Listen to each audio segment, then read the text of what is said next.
Hallo und herzlich willkommen zurück zum neuen Clip. Und das erste große Danke geht auch schon an euch raus, nämlich dass ihr so zahlreich meinen Clip angeklickt habt letztes Mal und dass ihr mir so viele schöne Feedbacks und Kommentare geschickt habt. Dafür ein ganz großes Danke an euch. Die Corona-Situation in Nicaragua war vor einer Woche noch sehr relaxed, denn man hat nur von 4 Fällen im Krankenhaus gewusst hier in León. Und natürlich, die Dunkelziffer ist relativ groß, denn viele werden gar nicht ins Krankenhaus gehen. Aber ja, vor einer Woche dann hat es von der Regierung aus eine Nachricht gegeben, auch die chilenische und die brasilianische Mutation ist in Nicaragua getestet worden und es sei zu vermehrt vielen Fällen gekommen. Deshalb sind die Schulen zu und man wird wieder aufgerufen, besonders Acht zu geben. Da aber in Nicaragua alles sozusagen draußen ist, es gibt kaum geschlossene Räumlichkeiten, muss man eigentlich im Freien keine Maske tragen. Einige tun es natürlich doch.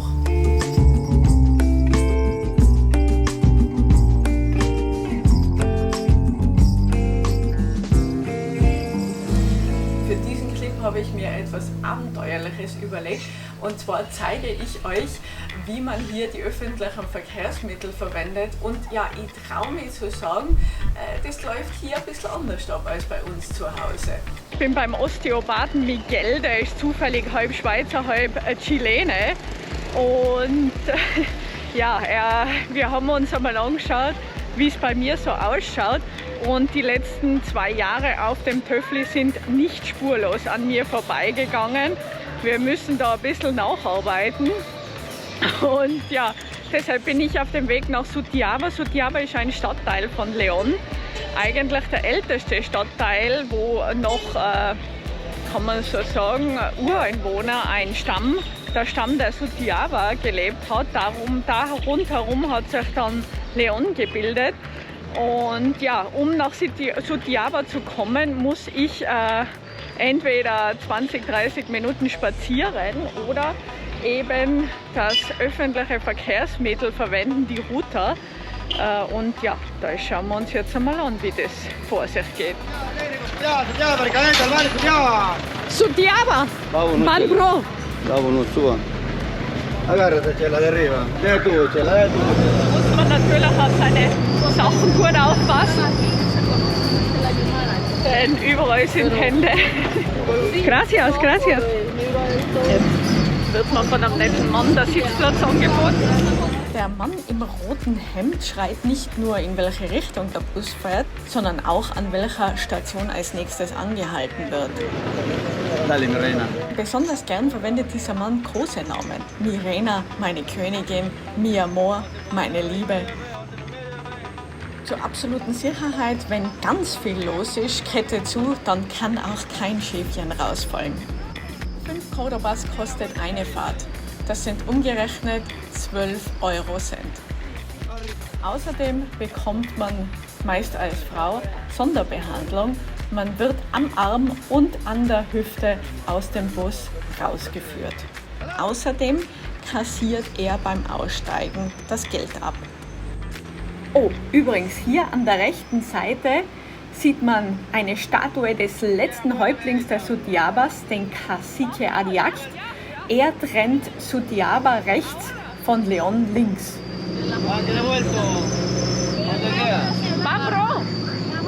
Aquí. Gracias, amor. Adiós. Ich bekomme heute den Namen Chela, die Weiße. Na, wenigstens weiß ich, dass ich damit gemeint bin. Jetzt hat er mich fast vergessen rauszulassen. Denn hier, es gibt zwar Busstopps, aber manchmal bleibt er dann halt doch nicht stehen. Also es ist gut, wenn man doch aufpasst, wo und was und wann.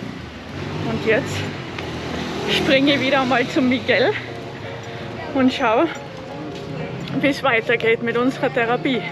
Das ist Miguels Bruder Bastian. Guten Tag. Über die zwei Schweizer. Also Chilenen und Schweizer. Ja. Aber eigentlich hat der Miguel gesagt, Viertel Schweizer. Ja, wir sind auch Deutsche, Chilenen, Spanier, Ja. Schweizer. Bravo! Ich bin ja so mega happy, dass das erste Video so gut angekommen ist bei euch und so viele zahlreiche liebe Kommentare erhalten hat. Und ja, eine Frage war dann auch, warum muss man um 8 Uhr, spätestens 9 Uhr ein Taxi nehmen in der Stadt? Und ja, das ist schnell erklärt, zur eigenen Sicherheit. Es ist nämlich so, es gibt hier Stadtteile, so wie in jeder Stadt, die sind etwas dunkel und shady, wie man so schön sagt. Und da passiert es halt öfter, dass jemand ausgeraubt wird. Und um diesem vorzubeugen, nimmt man eben ein Taxi. Bei mir selber ist es schon passiert, dass ich in der Stadt einmal fast überfallen worden wäre und völlig blöd. Ich bin von der Arbeit damals nach Hause gegangen und hatte alles dabei, mein Handy. An dem Tag musste ich zur Visumstelle und hatte sogar meinen Pass dabei und dann noch ein zweites Telefon für die Arbeit und meinen Planer mit allen meinen wichtigen Informationen drinnen.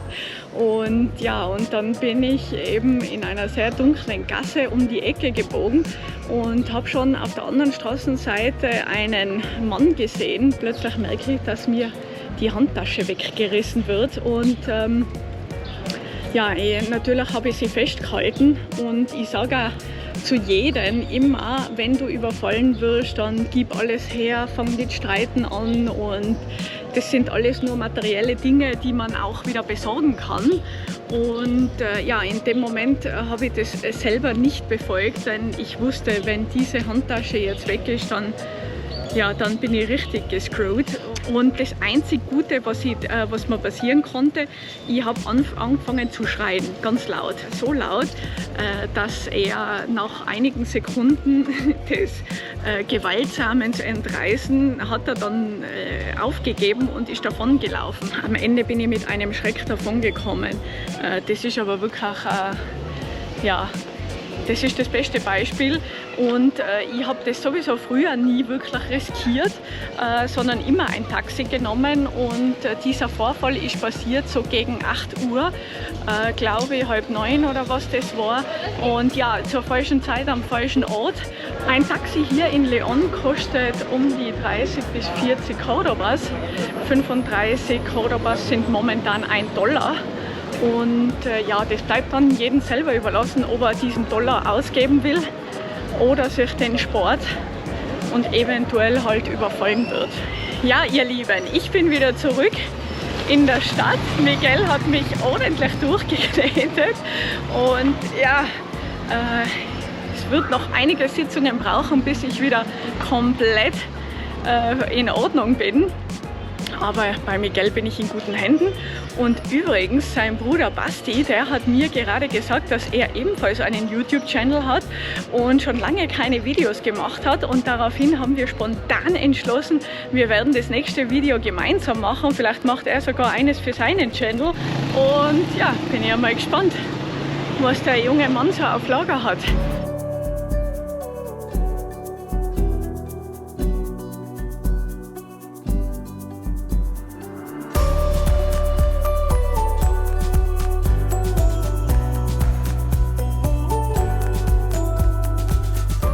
Dann, meine Lieben, endlich war es soweit. Nachdem ich wochenlang gelitten habe in meinem Bett schwitzend, hat es letzte Woche vor ein paar Tagen endlich geregnet und das ganz ordentlich, einmal die ganze Nacht durch und einmal einen ganzen Tag. Und inzwischen ist es so, dass es wirklich von 34 auf 27 bis 29 Grad heruntergekühlt hat und wirklich auch ein bisschen Wind geht. Ich wollte sogar im Regen tanzen auf der Straße und dann hat es aber so einen lauten Donner gemacht, dass ich mich so erschreckt habe und schnurstracks wieder ins Haus gelaufen bin, um Schutz zu suchen. Bevor der Regen gekommen ist, habe ich natürlich noch einige Tage gelitten wie ein Hund. Und ja, dann habe ich es kurzerhand den Einheimischen gleich getan und bin an den 20 Kilometer entfernten Strand gefahren, um mir ein bisschen eine frische Brise um die Nase wehen zu lassen.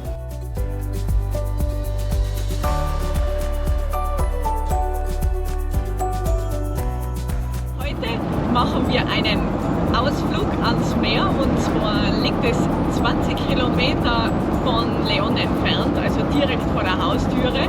Es ist der Pazifik und ich fahre natürlich wieder mit meinem Taxista des Vertrauens, das ist der Ricardo.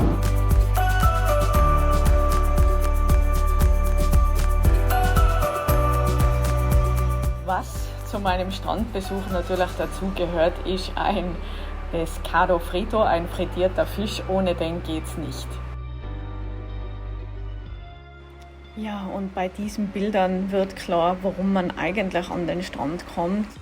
Im Norden Poneloia, in der Sprache der Sutiaba übrigens kleiner Samen bedeutet es, und dann südlich Las Penitas, Küste soweit das Auge reicht.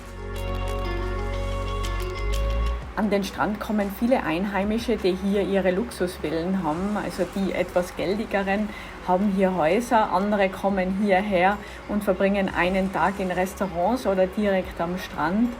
Und natürlich wohnen hier viele, die von Fischerei leben.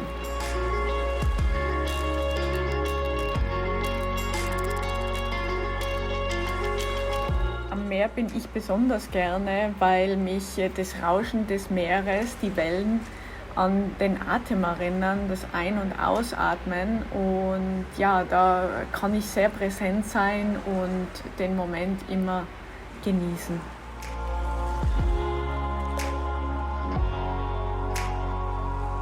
Las Penitas und Poneloia wird nicht nur von Schwimmern aufgesucht, sondern auch von Surfern. Es kommen hier sehr, sehr viele Surfer vorbei. Es finden auch in Nicht-Corona-Zeiten immer wieder Wettbewerbe statt, sogar internationale. Am südlichen Ende von Las Penitas sieht man eine Wasseransammlung, und diese Wasseransammlung bildet einen großen Mangrovenwald. Den kann man mit einem Guide und einem Boot besuchen, habe ich auch einmal schon gemacht. Auf dieser Tour entdeckt man unzählige Vögel, Leguane, Fische. Auf jeden Fall Moskitospray mitnehmen.